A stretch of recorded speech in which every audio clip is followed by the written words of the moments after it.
ઓમ નમઃ શિવાય મિત્રો, આપ જોઈ રહ્યા છો યુટ્યુબ અમારી ચેનલ જેવી ક્લિકવેમાં આપ સૌનું સ્વાગત છે। મિત્રો, આજે આ વિડીયોમાં આપણે જાણવાના છીએ અધિક માસ કે પુરુષોત્તમ માસના વધ પક્ષની એકાદશી, કમલા એકાદશી કે પરમા એકાદશી ક્યારે છે, તારીખ 10 જૂન કે 11 જૂન 2026। આ એકાદશીનું શું મહત્વ છે, એકાદશીના પાણા ક્યારે કરવાના છે, અધિક માસમાં આવતી આ એકાદશી જે 3 વર્ષે આવે છે તે એકાદશીના દિવસે પુણ્ય પ્રાપ્ત કરવા માટે આપણે શું કરવું, શું ન કરવું, સર્વે કાંઈ જાણીશું। જો આપને આ વિડીયો પસંદ આવે તો લાઇક કરજો, શેર કરજો।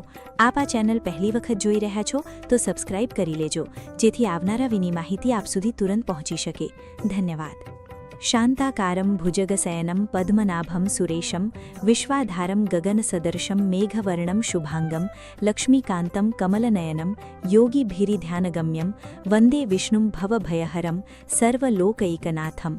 બોલો સર્વે લોકના એક જ નાથ ભગવાન લક્ષ્મીપતિ નારાયણની જય।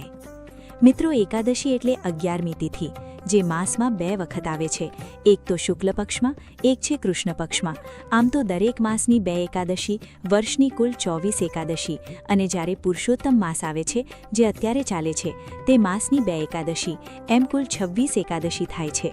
આ 26 એકાદશીનું મહાત્મય ઘણું છે, પરંતુ પુરુષોત્તમ માસ કે જે 3 વર્ષે આવે છે તેનું તો મહત્વ જ અલગ છે, ઘણી પુણ્યદાયી છે, પાપનાશિની છે। સનાતન ધર્મમાં એકાદશી તિથિને ભગવાન શ્રી હરિની આરાધના કરવા માટેનો પુણ્યદાયી અવસર માનવામાં આવે છે। પ્રત્યેક મહિનાની જે પણ એકાદશી છે તે આત્મશુદ્ધિ અને ભક્તિનો સંદેશ આપે છે। એમાંય ખાસ કરીને આ અધિક માસની કમલા કે પરમા એકાદશીનો અવસર જ્યારે આવે છે એ તો અનેક લાભો લઈને આવે છે। આત્મશુદ્ધિની સાથે મનની પવિત્રતા થાય છે, બુદ્ધિની પવિત્રતા થાય છે, તનની પવિત્રતા થાય છે, સાથે મૃત્યુ સમયે એટલે કે અંતિમ સમયે મોક્ષની પ્રાપ્તિ કરાવીને જાય છે। દુર્લભ એકાદશી માનવામાં આવે છે, અત્યંત કલ્યાણકારી એકાદશી છે। ધાર્મિક માન્યતા અનુસાર જે ભક્તો શ્રદ્ધાથી, વિધિ વિધાનથી આ એકાદશીનું વ્રત કરે છે તે મનુષ્યના સમસ્ત પાપ નષ્ટ થઈ જાય છે। ભગવાન વિષ્ણુની, ભગવાન પુરુષોત્તમ શ્રીકૃષ્ણની કૃપા પ્રાપ્ત થાય છે। સૌપ્રથમ જાણી લઈએ કે આ એકાદશીની તિથિ ક્યારે આરંભ થાય છે, પારણા ક્યારે કરવાના છે। આપણા હિન્દુ પંચાંગ અનુસાર અધિક માસના કૃષ્ણ પક્ષની એકાદશી તિથિ પ્રારંભ થાય છે તારીખ 10 અને 11 જૂન 2026ની મોડી રાત્રિએ લગભગ 12:57 જ્યાં તિથિ પૂર્ણ થાય છે તારીખ 11 જૂન 2026 રાત્રિના લગભગ 10:30 વાગે। ઉદયાતિથિ અનુસાર એકાદશીનું વ્રત થાય છે, એટલા માટે તારીખ 11 જૂન 2026 ગુરુવારના દિવસે એકાદશીનું વ્રત રાખવાનું રહેશે। આ એકાદશીની તિથિના દિવસે જો આપણે વ્રત રાખીએ તો પારણા પણ કરવાના હોય છે। તે પારણા કરવાના છે તારીખ 12 જૂન 2026 શુક્રવારે સવારે લગભગ 5 વાગ્યા પછી 8 વાગ્યા સુધીમાં। એકાદશીની તિથિ એવી છે કે જો ભક્તો ભાવથી, પ્રેમથી આ એકાદશીનું વ્રત કરે, પ્રભુનું સ્મરણ કરે, પ્રાર્થના કરે, કથા સાંભળે તો 4 પદાર્થની પ્રાપ્તિ થાય છે: ધર્મ, અર્થ, કામ અને મોક્ષ। આપણા ઋષિમુનિઓએ પાપ, પુણ્ય, સ્વર્ગ, નર્ક આદિનો વિચાર ધ્યાનમાં લઈને મનુષ્યને સારા માર્ગે ચાલવા માટે, સારા કર્મ કરવા માટે વ્રત, જપ, તપ, ઉપવાસનું જે સૂચન આપેલું છે તેમાં એકાદશીનું મહાત્મય ઘણું છે। આ પરમા એકાદશી કે કમલા એકાદશી જે 3 વર્ષે આવે છે, અધિક પુરુષોત્તમ માસમાં આવે છે, જે પુરુષોત્તમ માસ જે ભગવાન શ્રી કૃષ્ણની કૃપા તળે છે। ભગવાને પોતાનું નામ જેને સમર્પિત કર્યું છે એવો આ પવિત્ર પુરુષોત્તમ માસ છે, ત્યારે એકાદશીનું વ્રત જો કરવામાં આવે તો સર્વે કષ્ટ બાધામાંથી મુક્તિ મળે છે અને પુણ્ય પ્રાપ્ત થાય છે। સૌપ્રથમ જાણી લઈએ આ એકાદશીના પૂજન વિધિ વિશે। જે ભક્તો આ એકાદશીનું વ્રત કરે છે તેઓ સવારે વહેલા ઉઠીને સ્નાન આદિથી પરવારીને શુદ્ધ વસ્ત્ર ધારણ કરે। જો આપણા ઘરના મંદિરમાં લાલજીની મૂર્તિ હોય, ભગવાન શ્રી કૃષ્ણ કે ભગવાન લક્ષ્મીપતિ નારાયણની મૂર્તિ, ફોટો હોય, તેનો ભાવથી, પ્રેમથી આપણે પૂજા કરવાની હોય છે। મૂર્તિ હોય તો સ્નાન કરાવવું પડે છે અને શૃંગાર આદિ કરી શકીએ છીએ। ભાવ અનેક ઉત્પન્ન થાય છે પ્રભુને જોઈને, જ્યારે ચિત્રજી હોય તેમાં પણ ભાવ અનેક હોય છે। પવિત્ર ભાવ સાથે આપણે પ્રભુનો શૃંગાર ચિત્રજીમાં પણ કરી શકીએ છીએ। અને ત્યારબાદ પ્રભુની સામે ધૂપ, દીપ, નૈવેદ્ય, પંચામૃત આદિથી પૂજન કરવું. 2 તુલસી દલ પ્રભુના શ્રીચરણોમાં સમર્પિત કરવા. આપણે જે મીઠાઈનો, ફલફલાદીનો ભોગ સમર્પિત કર્યો હોય, જે આપણી પાસે ઉપલબ્ધ હોય તેનાથી જ પૂજન થાય છે. વધુ હોય તો વધુ રીતે, અને પ્રભુને જે જોઈતું હશે એ પ્રમાણે પ્રભુ આપણી પાસેથી માંગશે. પ્રભુ આપણને તે વિશે જણાવશે અને આપણે એવી જ પૂજા કરીશું. માટે ભાવથી, પ્રેમથી પ્રભુની જે પૂજા થાય એટલી કરવી. મનમાં દોષ ન લઈ આવવો. એક સામગ્રી હોય તો એક સામગ્રીથી પણ પૂજા થઈ જાય છે. તેમાં તુલસી દલ પધરાવવું. તુલસી વગર ભગવાન વિષ્ણુ ભોગ સ્વીકારતા નથી, એ વાતનું યાદ રાખવું. પૂજા પશ્ચાત આ એકાદશીના દિવસે વિષ્ણુ સહસ્ત્રનામ પાઠ છે, ગીતાજીનો પાઠ છે અને ભગવાન શ્રી નારાયણ, ભગવાન શ્રી કૃષ્ણના મંત્ર જે આપણને ઇષ્ટ હોય તે અવશ્ય જપવા 108 વાર. ધાર્મિક માન્યતા અનુસાર રાત્રિએ જાગરણનું પણ વિશેષ મહત્વ છે. રાત્રિએ જાગરણ કરીને પ્રભુનું સ્મરણ થાય છે, મંત્ર જાપ થાય છે, ધોળ ગવાય છે અને એકાદશીમાં બ્રાહ્મણ, જરૂરિયાતમંદો તથા અસહાય લોકોની સેવા અવશ્ય કરવી. દાન, દક્ષિણા આપવી અને ત્યારબાદ વ્રતના પારણ બીજા દિવસે કરવા. સનાતન સંસ્કૃતિમાં દાનનો ઘણો મહિમા છે. આપણા શાસ્ત્રોમાં તો કહેવાયું પણ છે કે જે કંઈ આપણે કમાઈ કરીએ છીએ તેમાં અમુક ભાગ દાન પુણ્ય કરવું જોઈએ.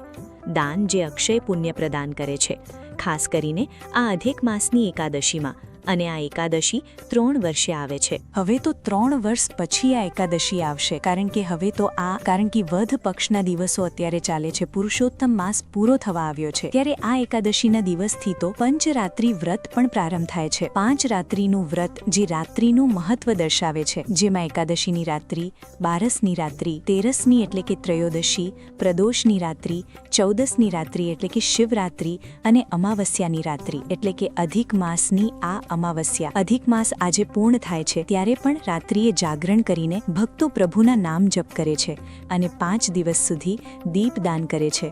દીવાના દાનનું ઘણું મહત્વ છે. સર્વે પાપ નષ્ટ થાય છે, આરોગ્ય, સૌભાગ્ય બની રહે છે, મનોકામના પૂર્ણ થાય છે. એવા પ્રભુને પ્રિય એવા આ માસનો મહિમા છે. આ માસમાં જીવનમાં સુખ, શાંતિ, આરોગ્ય, સૌભાગ્ય પ્રાપ્ત કરવા માટે પણ પ્રભુને પ્રાર્થના કરાય છે, મનોકામના કહેવાય છે અને દીપદાન થાય છે. દીપદાન 1 થી લઈને 108 સુધી કે એથી વધુ પણ કરી શકાય છે. જેટલું આપણું સામર્થ્ય હોય એ પ્રમાણે દીપદાન કરાય છે. તુલસી, ક્યારે, પીપળાના વૃક્ષ પાસે જે એકાદશીમાં આપણે પૂજન કરીએ છીએ આ બધા વૃક્ષોનું, ત્યારે પણ દીપદાન કરાય છે. વડલાના ઝાડ નીચે, તળાવ કિનારે, નદી કિનારે, શિવાલયમાં અથવા વૈષ્ણવ મંદિરમાં, જે પવિત્ર જગ્યા છે આપણા ઘરના ઉંબરા પાસે, આપણા પૂજા સ્થાન પાસે, આપણા ઘરના ઈશાન ખૂણામાં અથવા અગ્નિ ખૂણામાં દીપદાન કરાય છે. આ એકાદશી સેવા અને માનવતાનો સંદેશ આપે છે. કેવી રીતે? કે આપણે જ્યારે એકાદશીનું વ્રત કરીએ છીએ ત્યારે આપણે ભોજનનો ત્યાગ કરીએ અને પ્રભુના વ્રત નિમિત્તે આપણે ભૂખ્યા રહીએ છીએ, જેથી આપણું શરીર સ્વાસ્થ્ય તો થાય વૈજ્ઞાનિક દૃષ્ટિએ, પરંતુ મન અને બુદ્ધિનું પણ સ્વાસ્થ્ય જળવાઈ રહે. અને જે એક ટાઈમ આપણે ભોજન નથી કરતા, એક દિવસ આપણે ભોજન નથી કરતા, તેનું આપણે દાન પણ કરી શકીએ છીએ. જે જરૂરિયાતમંદ છે, પશુ પક્ષીને આહાર આપી શકીએ છીએ, જળપાન કરાવી શકીએ છીએ, કીડિયારું પૂરી શકીએ છીએ. આ રીતે પ્રભુનું પૂજન થાય છે અને આ એકાદશીના દિવસે તો ઘટ સ્થાપન પણ થાય છે. શ્રી પુરુષોત્તમ ભગવાનના નામનું જે પંચરાત્રિ વ્રત થાય છે તેમાં ઘટ સ્થાપન દ્વારા પૂજન થાય છે અને અખંડ જ્યોત પણ ભક્તો પ્રજ્વલિત કરે છે. જો આપણો ભાવ હોય, પ્રેમ હોય તો તેલની જ્યોતિ છે, ઘીની જ્યોતિ છે. તેલમાં પણ સરસવનું તેલ, તલનું તેલ, કોપરેલ તેલ, સિંગ તેલ કે કપાસનું તેલ, જે આપણે પહોંચીએ એ પ્રમાણે જો આપણે પ્રેમથી કોઈ પણ કાર્ય કરીશું તો એમાં પ્રભુ કિંમત નથી જોતા, પ્રભુ ભાવ જોવે છે. આપણા મન, હૃદયને જુએ છે કે આપણે પ્રેમથી પ્રભુને કંઈક અર્પણ કર્યું, યાદ કર્યું, સ્મરણ કર્યું તો પ્રભુ પણ આપણને જ્યારે આપણે જરૂર હશે, અંત સમયે, ત્યારે પ્રભુ પણ આપણા માટે દોડીને આવશે. પ્રભુને સ્મરણ જો આપણે અત્યારે કરીશું તો પ્રભુ પણ અંત સમયે આપણને સ્મરણ કરશે, યાદ કરશે અને દોડીને આવશે. આપણો ઉદ્ધાર કરશે, આપણી આત્માનું કલ્યાણ થશે. આ ભાવ સાથે આપણે પ્રભુની પૂજા ભક્તિ કરીએ છીએ. આ એકાદશીનું વ્રત એવું છે, જો ઘરમાં સૂતક હોય કે બહેનો માસિક ધર્મમાં હોય તો પણ વ્રત કરી શકે છે. દાન પુણ્ય પછી કરવું. બહેનો 5 દિવસે દાન પુણ્ય પૂજા વિધિ કરી શકે છે. અને સૂતકી લોકો અને જ્યાં સૂતક છે તેઓ સૂતક પૂર્ણ થાય પછી દાન પુણ્ય કરી શકે છે. પુરુષોત્તમ માસનું જ, કારણ કે સંકલ્પ તો આજે જ મનમાં કરાય. દાન પુણ્ય પછી થઈ શકે છે. આ દિવસે કોઈનું પારકું અન્ન જો ન ખવાય તો વધુ સારું. કોઈની નિંદા કુથલી ના કરવી, વાળ ના કાપવા, નહીં અશુદ્ધ ભોજન કરવું, નહીં જો આપણે નિરાહાર ન રહી શકીએ અથવા આપણે એકાદશીનું વ્રત કરીએ કે ન કરીએ, પ્રભુનું પૂજન અવશ્ય કરીએ. વિષ્ણુ સહસ્ત્રનામ કે ગીતાજીનો પાઠ કરવાથી મનની શુદ્ધિ થાય છે, પાપ નષ્ટ થાય છે. આ એકાદશીનું વ્રત 3 પ્રકારે થાય છે. જો કઠોર વ્રત કરવું હોય, કઠોર સાધના ભગવાનની કરવી હોય તો નિરાહાર રહેવાય છે, જલ પણ ગ્રહણ થતું નથી. અને જો મધ્યમ પ્રકારની સાધના કરવી હોય તો ફલ ફલાદી, જ્યુસ, ચા, દૂધ, કોફી આદિ દ્વારા ઉપવાસ કરાય છે. અને કનિષ્ઠ વ્રત કહેવાય છે. એક ટાઈમ ભોજન લઈને પણ આ વ્રત કરી શકાય છે, કોઈ દોષ નથી. સર્વે વ્રતો અત્યંત પવિત્ર મનાય છે, પુણ્યદાયી છે. પરંતુ આપણા શરીરની શક્તિ પ્રમાણે વ્રત કરવું, સંકલ્પ કરવો. સંકલ્પ કર્યા પછી સંકલ્પને ત્યારે જ છોડાય છે જ્યારે બારસની તિથિ હોય. એકાદશીનું આપણે પારણ કરીએ, વ્રત તૂટે એવું ન કરવું. ભૂલ થઈ જાય તો પ્રભુની ક્ષમા પ્રાર્થના કરી લેવી અને વ્રત ચાલુ જ રાખવું. આ ઉપરાંત આ એકાદશીનું વ્રત એવું છે કે જેમાં આપણે પ્રભુની પૂજા કરીએ છીએ, દાન દક્ષિણા કરીએ છીએ અને આ વ્રત 3 વર્ષે આવે છે. માટે આજે જે આપણે પ્રભુની સેવા પૂજા કરીએ છીએ એ 3 વર્ષ સુધી આપણી સેવા પૂજા પ્રભુ સુધી પહોંચતી રહેશે. કારણ કે 3 વર્ષ પછી જ્યારે આ એકાદશી આવશે ત્યારે ફરી આપણે એકાદશીનું પૂજન કરીશું. જો હસું તો આપણે જીવતા હસું, તો શરીર હશે સ્વસ્થ. તો એટલા માટે એવું કહેવાય છે કે કાલની આપણને ખબર નથી, આજે આપણાથી જે થાય તે કરી લઈએ. આજ આપણા હાથમાં છે, કાલ આપણા હાથમાં નથી. એટલા માટે પ્રભુને પ્રાર્થના કરી લઈએ, ભાવથી, પ્રેમથી ભજી લઈએ અને શુભ કર્મ કરતા રહીએ. આપણી જે ફરજ છે તે ફરજ અવશ્ય બજાવતા ધર્મ કરવું. કારણ કે પ્રભુની ઈચ્છા જ છે એવી કે આપણે આપણી ફરજ બજાવીએ પહેલાં અને પછી ધર્મ કાર્યમાં જોડાય. કારણ કે આપણે જે સ્થાન ઉપર છીએ, અત્યારે જે પોસ્ટ ઉપર આપણે હોઈએ છીએ, ઘરમાં માતા પિતા, સંતાનો, ભાઈબંધો કે પછી આપણા વડીલો, એ પ્રમાણે એમની ફરજ હોય છે તે બજાવવાની હોય છે. અને ઈમાનદારીથી આપણે આપણી ફરજ બજાવીએ તો પ્રભુ પણ રાજી રહે. જો આપણા માથા ઉપર કેટલી બધી જવાબદારી હોય અને આપણે સંન્યાસ ગ્રહણ કરી લઈએ તો એ તો ભાગેડો વૃત્તિ કહેવાય છે. માટે આ રીતે ભાગવું નહીં, પરંતુ આપણી ઉપર જે ભાર છે તેને હળવો કરીને જ આ દેહ છૂટે એવું પ્રભુને પ્રાર્થના કરીએ, જેથી બીજા જન્મમાં આ કર્મ છે, આ જે આપણા સંબંધોના જોડાણ છે તે આપણી સાથે ન આવે, અહીં જ પૂરા થઈ જાય અને આપણે મુક્ત થઈ જઈએ. કારણ કે જો આપણે આપણા કર્મની ફરજમાંથી ભાગીશું તો એ પાછા આપણને બીજા જન્મમાં, જો જન્મ હોય તો એ પાછા આપણી પાસે આવશે અને ફરી આપણે એમાંથી છૂટવાની કોશિશ કરીશું. પરંતુ આપણે પ્રભુ પાસે એવું માંગવાનું છે, આ અંતિમ એકાદશી છે પુરુષોત્તમ માસની, અધિક માસની, મલમાસની, ત્યારે આપણે પ્રભુને પ્રાર્થના કરીએ કે હે પ્રભુ, અમારી જે કાંઈ ફરજ છે તે અમે પૂરી કરીને નિરાતે આ દેહ છોડીએ અને હે નાથ, તું અમને લેવા આવજે વહાલા. આ પ્રમાણે પ્રાર્થના કરીને પ્રભુને કાલાવાલા કરવાના છે. આ એકાદશી જે પુરુષોત્તમ માસની એકાદશી કહેવાય છે, અધિક માસની એકાદશી કહેવાય છે, તે અધિકથી અધિક ફળ આપનાર છે, જન્મ મૃત્યુના બંધનમાંથી મુક્તિ દેનાર છે. તેવી આ એકાદશીને આપણે કોટી કોટી વંદન કરીએ છીએ. મિત્રો, મને આશા છે કે આપને આ વિડીયો જરૂર પસંદ આવ્યો હશે. આજે ભગવાન શ્રી કૃષ્ણ પૂર્ણ પુરુષોત્તમનું સ્મરણ કરીએ. હે પ્રભુ, તમે છો માતા પિતા ને અમે તમારા બાળ. નિષ્દિન લેજો પુરુષોત્તમ પ્યારા, આ છોરુની સંભાળ. ડગલે પગલે સારા કામો સદાય કરતી ચાલું. સંતોને ભક્તોની સેવા મારો ધર્મ હું જાણું. પરમ કૃપાળુ પરમ દયાળુ હરદમ તુજને જાણું. તવ ચરણની રજમાં રમતા અનુપમ સુખડા જાણું. બળ બુદ્ધિને શક્તિ આપો એવું પ્રભુ હું જાણું.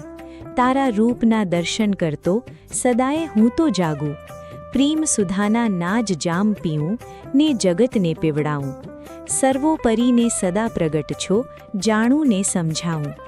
ત્વમેવ માતાશ્ચ પિતા ત્વમેવ, ત્વમેવ બંધુશ્ચ સખા ત્વમેવ, ત્વમેવ વિદ્યા દ્રવિણમ ત્વમેવ, ત્વમેવ સર્વમ મમ દેવ દેવ. બોલો પુરુષોત્તમ પ્યારાની જય. મિત્રો, મને સાંભળવા માટે ધન્યવાદ. આપ સૌને મારા જય શ્રી કૃષ્ણ. રાધે રાધે. આવજો મિત્રો.